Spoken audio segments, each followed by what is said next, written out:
This is Still in the Clear, the podcast that distills the art and science of home distilling into easy-to-follow, audible nuggets for the beginning moonshiner.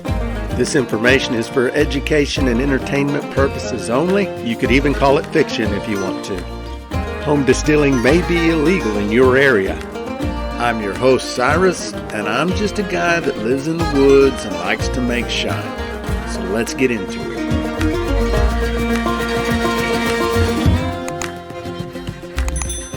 Before we get started today, I want to remind you about The Mash.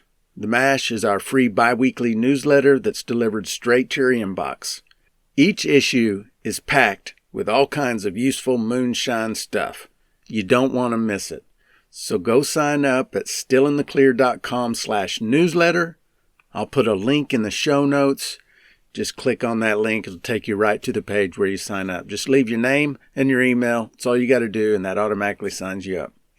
Okay, today I'm bringing an interview to you today with Wayne Ferrara, and Wayne is the owner of Moonshine for Beginners' sister group called Moonshiners Intermediate and Advanced, and it's glad to have you, Wayne.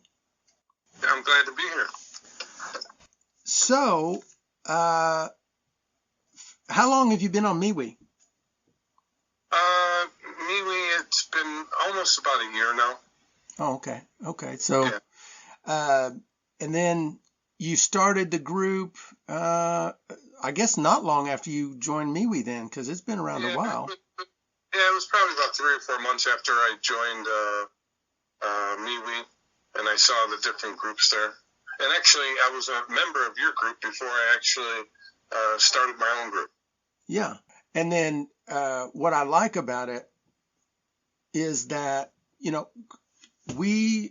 our audience is mostly beginners, and that's on purpose. We target people who are wanting to get into moonshining.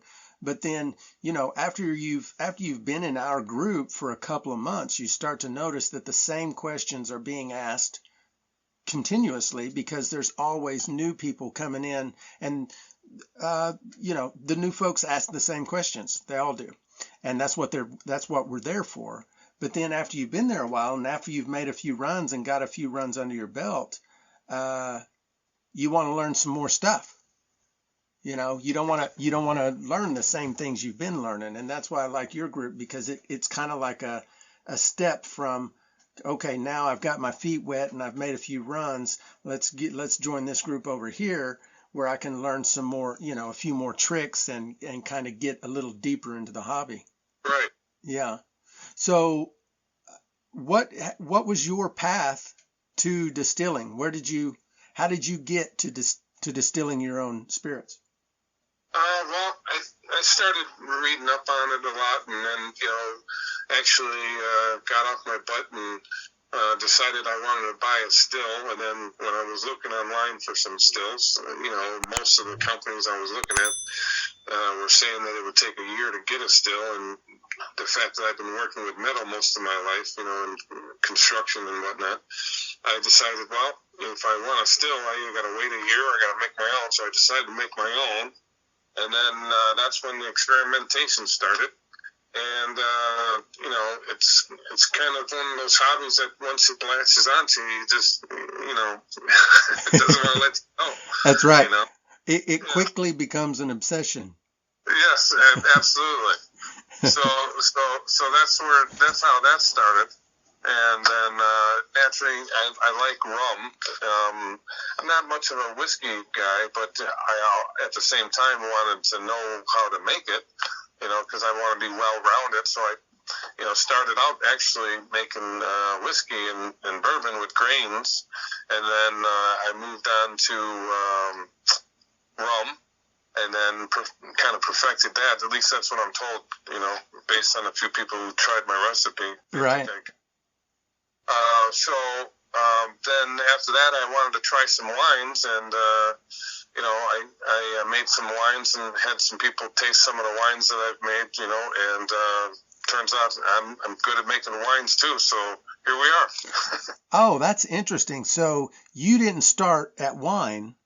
You started at distilling and then went to wine.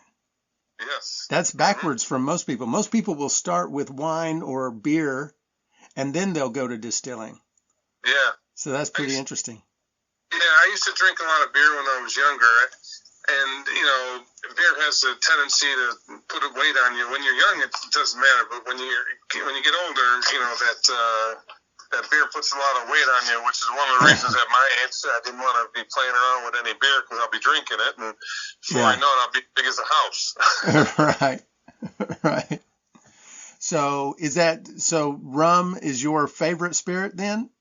Oh, absolutely, absolutely. Yeah, Winsong loves rum too. Yeah, you can do so many things with it. Yeah, and it kind of has its own, its own techniques. It's got a lot of things that are its own. I don't know if I'm saying that correctly, but yeah, its own processes that you got to go through. Right, exactly. Yeah, the best part is you don't have to strain any grain. Yeah. Yeah, because that was the only thing I didn't like about doing the whiskeys and the bourbon is straining the grain. It's just, if I could find an easier way, then it wouldn't be so bad. And I'm sure there is an easier way. So is there, are there rules to rum like there are for like a whiskey or a bourbon? Because I don't really follow the rules. Like the rules for bourbon, I cheat them all the time, and I still call it a bourbon. Are there those types of rules with rum also? Sort of. In terms of ingredients, there are. I mean, I heard somebody saying that they wanted to make some rum using beet molasses. Well, that's not true rum if you're using molasses made from beets, because true rum is made from molasses that comes from sugarcane. So you're going to have definitely a different flavor profile. So in regards to rules, that's really the only rules, is that you want to use sugarcane based molasses. Gotcha. It's as far as your group, Moonshiners Intermediate to Advanced. What do you see coming out of that group? What is your goal for that group? Well, I guess my goal has always been, what I thought it was from the beginning, and I have to take a couple steps back. Like when I first joined up in your group, I noticed that, people could come to your group, ask questions regardless of their knowledge of this hobby, and they could get their answers that they needed, and they weren't made to feel foolish. Like, oh, you don't know that, or right. From comments from other members, everybody was forthcoming and wanted to help each other, and then I thought, well, gee, it'd be nice if there was a more of an advanced group for people who think they've kind of gotten, like you said, a few runs under their belt, and they want to move on and learn more, and be more crafty in this hobby. So I said to myself, well, I'd like to create a group that is, first the more advanced user, but at the same time keep the same standards as Moonshine for Beginners, which is create a culture of members that are forthcoming and are friendly with each other and helpful with each other, so that we all learn together. And so far, I feel that we've accomplished that in both rooms. Yeah. I was in the room the other night, and one of the members actually made that statement that he loved the fact that he could be in Moonshine for Beginners and ask questions and not be felt foolish because of the responses that he would have gotten, and that was one of the things he likes the most about the group, unlike some of the other groups he's been in, some of the other platforms. Right. Well, and I found too, like one of the things we really strive for in both of the groups is to make sure that no questions get overlooked. And in a lot of other places, I've seen that you can ask a question and the conversations that are happening within the group just go right past the question, and it never gets answered. And so, because we've got such a strong admin team, we're trying to make sure we never miss a question, Right. and I think we do a pretty good job of that. If a question ever doesn't get answered, it's rare.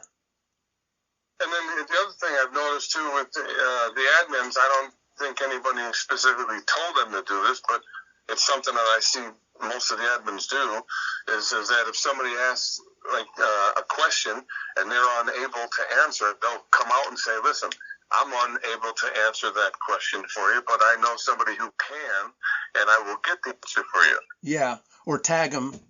A lot of times we'll tag the person that we know that can answer it. Yeah. Yeah. So, and again, the most important thing is creating a culture of members that are forthcoming and helpful, and I think we got a great family of diverse people with different levels of knowledge, and couldn't ask for a better group. Yeah. I've said a bunch of times, I don't think there's a better place on the internet. No. I mean, the community that we've built in those two groups is phenomenal. And what's really neat about it too is it is incredible outside of you and I, the owners of the group. You know what I mean? Oh, yeah.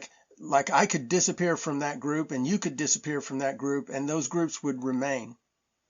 Oh, yeah, just because of the community that's been built there. I think it's incredible. Yeah, we have a real strong foundation of people that are just they're committed to the group and committed to what we're all trying to accomplish in the group, and most importantly, committed to the hobby. Yeah, for sure. I couldn't agree more. So, the idea that we create that kind of community where people are forthcoming and genuinely interested in seeing others succeed is a great view for the future of those groups. Mm-hmm. That's what's made our groups successful up until this point, and I don't see our successes going away. I mean, the group is growing at such a fast pace. I mean, Moonshine for Beginners, I think in the past month has gone over 200 members in less than a month. Yeah. Pretty close. You would know those numbers, but it's just every day I go there's new members, and it's a great thing. And I can speak for myself as well as a lot of the other admins. I really enjoy helping other people, perfect their craft. Yeah, absolutely. Yeah, and we do the giveaways. That's a big deal for people. People really enjoy them. Yeah. I know you're planning on some giveaways. You've kind of hinted at. Yeah, we want to give away a thumper, but we did a poll to see what the average size still was that people were using, so that we can come up with an average size thumper, so that it can be used by anybody that it's given to. So as soon as we get the results on that, then we'll get to building a thumper. I'll probably do a video on it as well, because I know there's a few people that are interested in making some of their own things. Oh yeah, that would be awesome. Yeah, so we'll make a video on it, and then ultimately we'll figure out a way to get it out to somebody. We'll have to put our heads together and pull a raffle or something. I don't know. We'll figure out a way. Yeah. But so that should be pretty exciting. I know that the young lady that received the stills that you had given away was pretty excited. I saw her post in the room that she's never won anything, and I think her luck's changed since she came to the group. Right. Yeah, she was really excited. Oh yeah. That's the first time we've actually given a still away, so that was a lot of fun. And that was a member in the group just donated it. Yeah, exactly. That was even better because, you know, the member who donated it didn't come to him for free. And, Right. the fact that he donated it, you know, to be given away, that says a lot in itself. Yeah. And when he contacted me about it and said, "Hey, I'd like to give this away," his hopes were that we could give that away to somebody that has never made anything, has never made their own spirits, you know, to Right. get someone into the hobby who doesn't have the equipment yet. And so I thought that was pretty cool. Oh yeah, it worked out great. Yeah. So our plans for the future are just to continue doing what we're doing and grow our membership and hopefully help a few people experience the ability to make their own spirits and have fun with it. All right. Well, cool, man. I want to thank you for spending your time with us and agreeing to do the interview. I want to thank you for inviting me to the interview. Yeah, for sure. Before we get off here, I do want to mention something. We are Still in the Clear has partnered with Copper Still Co. and Steaky Creek Malts, and we are raising money for the flood victims in eastern Kentucky, and we are giving away 2 copper stills, a 10-gallon still and a 3-gallon still built by Adam over at Copper Still Co. They are incredible. And it's a raffle, so you go buy a ticket, and at the end of the raffle, we draw names, and somebody's going to win. We're going to draw 2 winners, one for each still, and the 3-gallon still tickets are $5, and the 10-gallon still tickets are $10. And you can go to copperstillraffle.com. I'll put a link in the show notes for that to buy your tickets. And so that's it. And we will see you guys next week. That's a great way to help out all those people and those flood victims. Yeah. Yeah, that was actually John's idea because he's from Tennessee, so those are his neighbors, and he knows a lot of people that were affected by that. And you know, he came to me and said, "Man, we gotta figure out a way to raise some money for these folks." And I was like, "Well, I know a guy that can make some stills," you know. So that's just kind of how it happened. That's beautiful. Yeah. All right, brother. Well, I appreciate you, and we'll talk to you later. Okay, talk to you later. Happy Labor Day. Well, that wraps up this week's episode. I hope you enjoyed it. Share this episode with people you think might enjoy it. That would be much appreciated. It'll sure help our show grow. And don't forget, doing is improving. Have a good one. Talk to y'all next week.